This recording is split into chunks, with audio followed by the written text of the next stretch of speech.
Hi மக்களே, நம்ம Nifty analysis இன்றைக்கி எப்படி இருக்குன்னு பார்ப்போம். ஆக்சுவலாக லாஸ்ட் மார்க்கெட் எப்போ க்ளோஸ் ஆகிருக்கு? 7th February. Okay, 7th February close ஆகிருக்கு. ஃபுல்லாக வந்து ஒரு 3 டேஸாக வந்து டவுன் ட்ரெண்டில் தான் போயிட்டுருக்கு. இங்கே பார்த்தீங்கன்னா இந்த ட்ரெண்ட் லைன் வந்து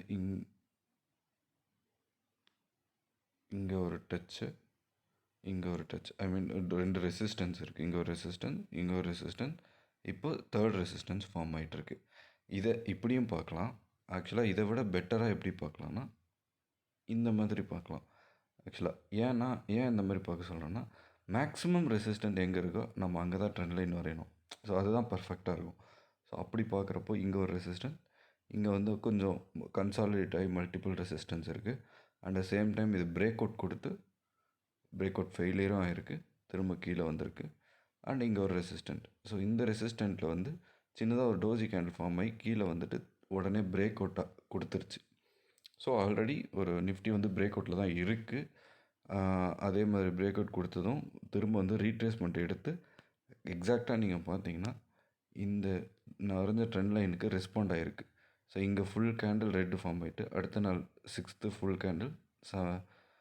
ஃபுல் கேண்டில் ஃபார்ம் ஆகிட்டு 7th வந்து பார்த்திங்கன்னா கீழே வந்துட்டு ட்ரெண்ட் லைனை டச் பண்ணிவிட்டு மேலே போயிருக்கு. ஸோ அந்த ட்ரெண்ட் லைனுக்கு ரெஸ்பாண்ட் ஆகிருக்கு. ஸோ நெக்ஸ்ட் டே நம்ம என்ன எதிர்பார்க்கலாம் அப்படின்னா, திரும்பவும் ஒரு கேப் டவுன் வந்துட்டு இந்த ட்ரெண்ட் லைனில் டச் பண்ணிவிட்டு ரெஸ்பாண்ட் பண்ணிவிட்டு அப்படியே மேலே வந்து ஒரு அப் ட்ரெண்ட் கொடுக்க ஆரம்பிக்கலாம். அப்படி கொடுக்க ஆரம்பித்து அப்படியே அப் ட்ரெண்டில் போக ஆரம்பிச்சதுன்னா எக்ஸாக்டாக ஒரு